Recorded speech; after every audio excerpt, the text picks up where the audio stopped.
Bonjour, vous écoutez Débat d'idées, la jeunesse de Fredericton s'exprime. Et voici notre épisode de la semaine. Bonne écoute! Bonjour, je suis Nour. Je suis Nora. Et moi, je suis Rachel. Et la question du jour est, est-ce que l'intelligence artificielle devrait être interdite à l'école? Personnellement, je crois que oui, l'intelligence artificielle devrait être interdite à l'école parce que, premièrement, ça devrait quand même compter comme la triche à cause que c'est comme pas vraiment... Premièrement, c'est même pas une source fiable, comme généralement. Ça peut te donner des informations fausses, des sites qui sont pas vraiment fiables. Et ça serait juste meilleur de pouvoir avoir tes propres capacités d'intelligence et tout ça pour pouvoir avoir une réponse au lieu d'utiliser de l'intelligence artificielle. Avec les sites web, comme tu dis, il y aura toujours des sites web qui ont de mauvaises informations aussi. Je sais que Wikipédia, c'est pas le meilleur, mais je vais prendre Wikipédia, par exemple, parce que tu peux éditer toutes tes choses, right? Mm. Mais il y aura toujours des différents sites web qui vont être, qui n'aura pas les bonnes infos, parce que, ça va être des différentes infos, toujours, toujours, depuis le...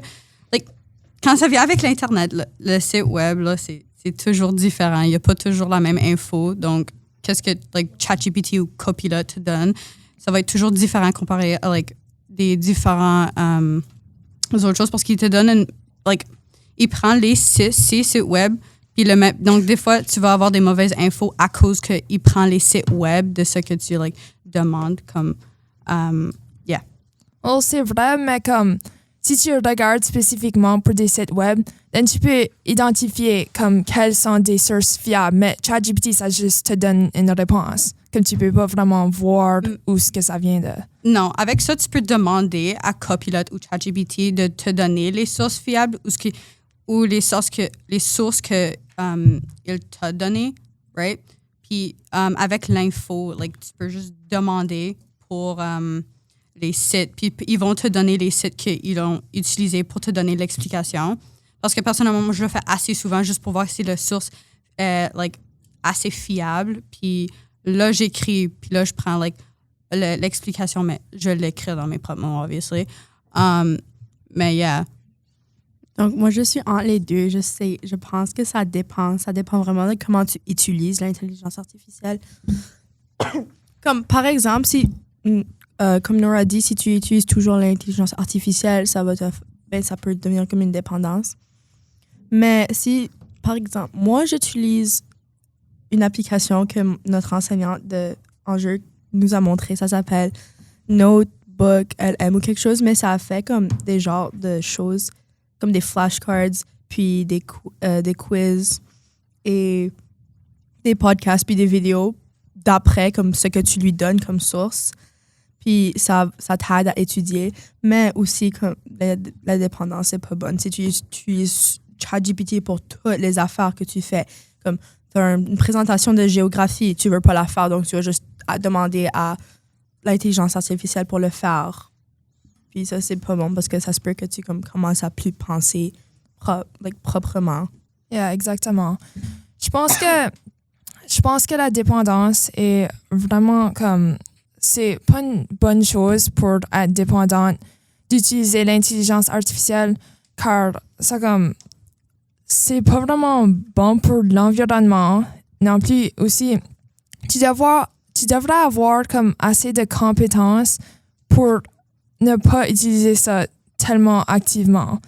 Comme tu devrais déjà avoir comme tes propres compétences pour savoir quoi faire dans ton devoir ou quelque chose comme tu dois pas comme relier sur l'intelligence artificielle pour tout, à cause que ça va juste devenir une dépendance. So, avec comme ce que tu dis, personnellement, quand moi je comprends pas, j'y vais à Copilot ou ChatGPT pour me donner une explication claire, mais je vais pas l'utiliser pour ajouter dans une présentation comme que Nora dit, parce que là, ça c'est de la triche, right? Mais je vais les mettre dans mes propres mots, puis je vais prendre l'explication, puis je vais le réexpliquer dans mes propres mots pour que parce qu'il y a plusieurs personnes qui n'arrivent pas à comprendre comment j'explique. Tu peux voir que c'est ChatGPT assez souvent. Comme dans des présentations, je me rappelle, le semestre passé, il y avait des personnes dans leur présentation. Sur ChatGPT, normalement, il y a comme des emojis qu'ils gardent là. Puis les personnes là, l'ont gardé dans le PowerPoint. Puis c'était tellement obvious que c'était de l'intelligence artificielle. Puis ça, c'est vraiment de la triche si tu copie-colles tout ce que tu fais. Si tu fais comme un peu de recherche, comme, je sais pas, par exemple, si tu sais pas telle chose, mais c'est pas vraiment trop important dans ton projet, tu peux searcher up sur l'intelligence, ChatGPT ou Copilot ou whatever que tu utilises. Yeah, je dirais que c'est pas comme tellement mauvais de comme utiliser l'intelligence artificielle comme jusqu'au point que c'est une dépendance, c'est mauvais. Mais si tu l'utilises juste comme parfois, ça serait OK. Mais comme à l'école, je pense que ça devrait pas être une chose qu'on utilise beaucoup. Comme des personnes qui font des projets et copie-collent toutes les informations de ChatGPT. C'est même pas ton cerveau qui pense, c'est ChatGPT. C'est quand même la triche. Et aussi, ça devient une dépendance, même à l'école, lorsque tu commences à l'utiliser tellement activement. Et même sur tes devoirs, je dirais que c'est quand même la triche à cause que tout ceci que tu veux, comme que ChatGPT te donne comme information, tu peux juste comme demander à un enseignant comme quelque chose qui est vraiment fiable. Ça remplace aussi beaucoup comme d'efforts que tu fais. Comme auparavant, je dirais comme 5e année, ChatGPT n'existait pas encore. Ou peut-être ça existait, mais je me rappelle pas de l'utiliser. Puis je pense que je pensais beaucoup plus et je réfléchissais puis je faisais beaucoup plus de recherches que je fais maintenant. Parce que oui, j'utilise l'intelligence artificielle un peu, mais pas comme énormément.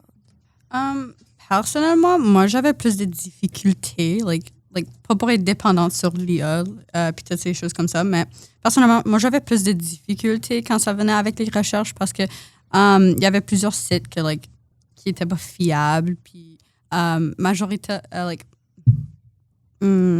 comment j'explique? Des fois, je prendrais des infos, puis là, ça serait mal, puis là, je perdrais des points parce que je les prenais de différents sites, right? Puis je les mettrais dans mes propres mots, puis même quand j'utilisais ces sites, sans même que l'IA existe, right?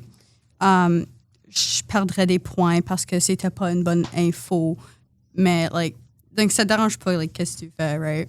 Oui, mais comme la même chose arriverait si que tu utilises l'intelligence artificielle parfois.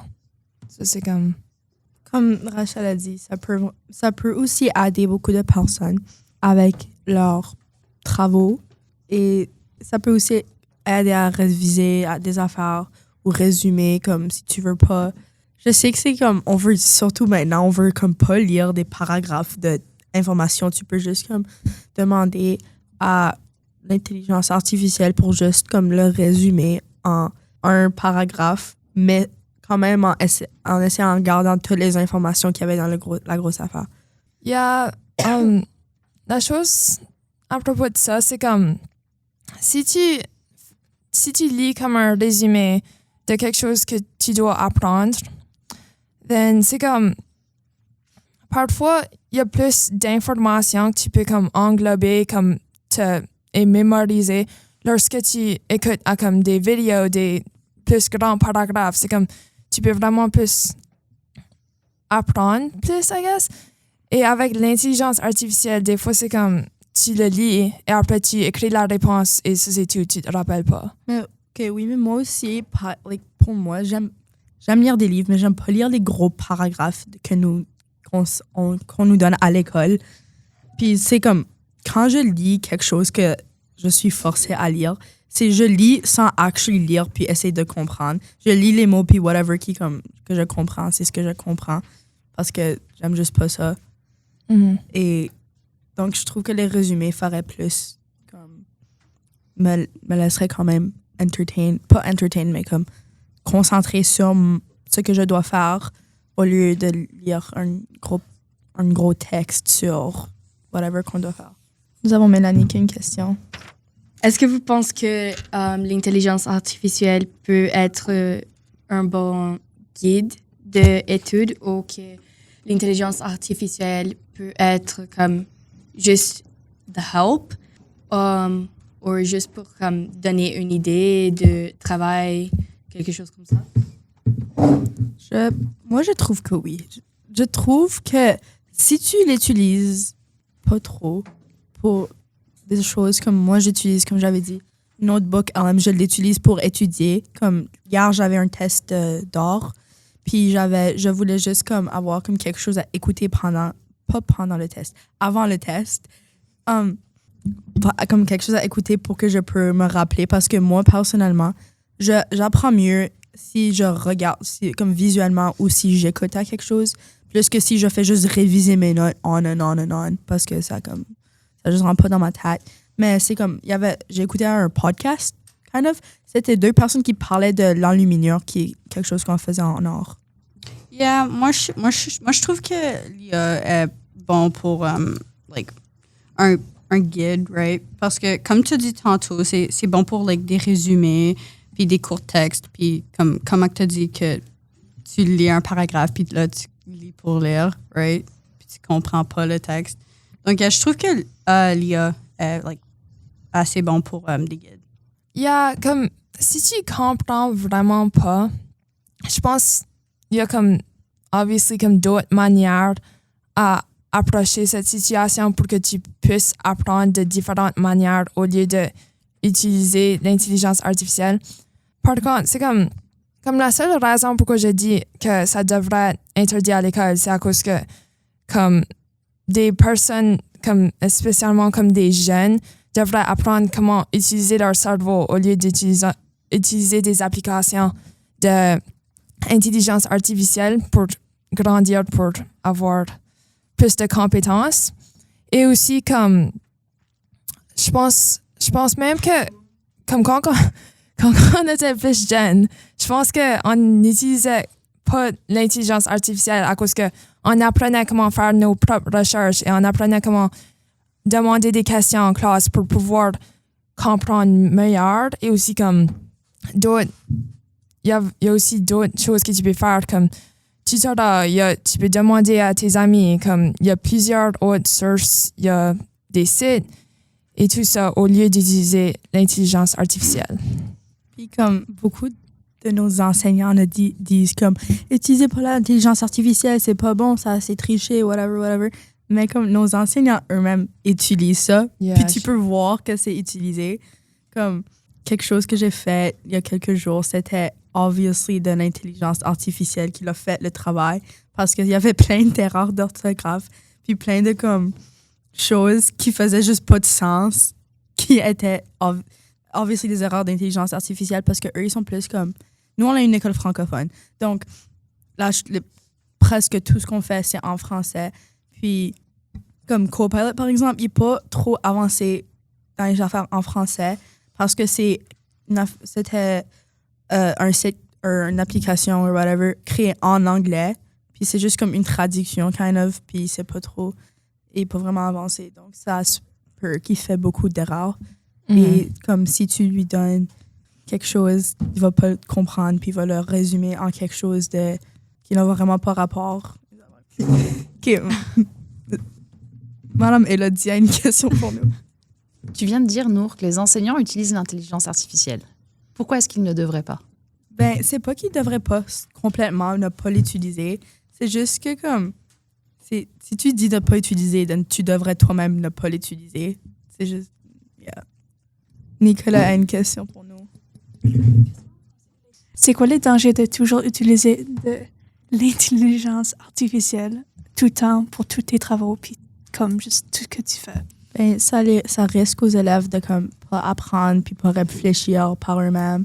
Ça remplace aussi beaucoup de l'effort que tu faisais auparavant ou juste n'importe quand. Puis c'est Puis I don't know where I'm going. Comme que Nora a dit que avec les dangers de l'IA, plusieurs élèves deviendraient très dépendants sur l'IA, right? Comme Nora a dit tantôt. Et je dirais que la dépendance aussi, que comme les compétences diminuent, je dirais que ça devrait juste pas être normalisé aux écoles.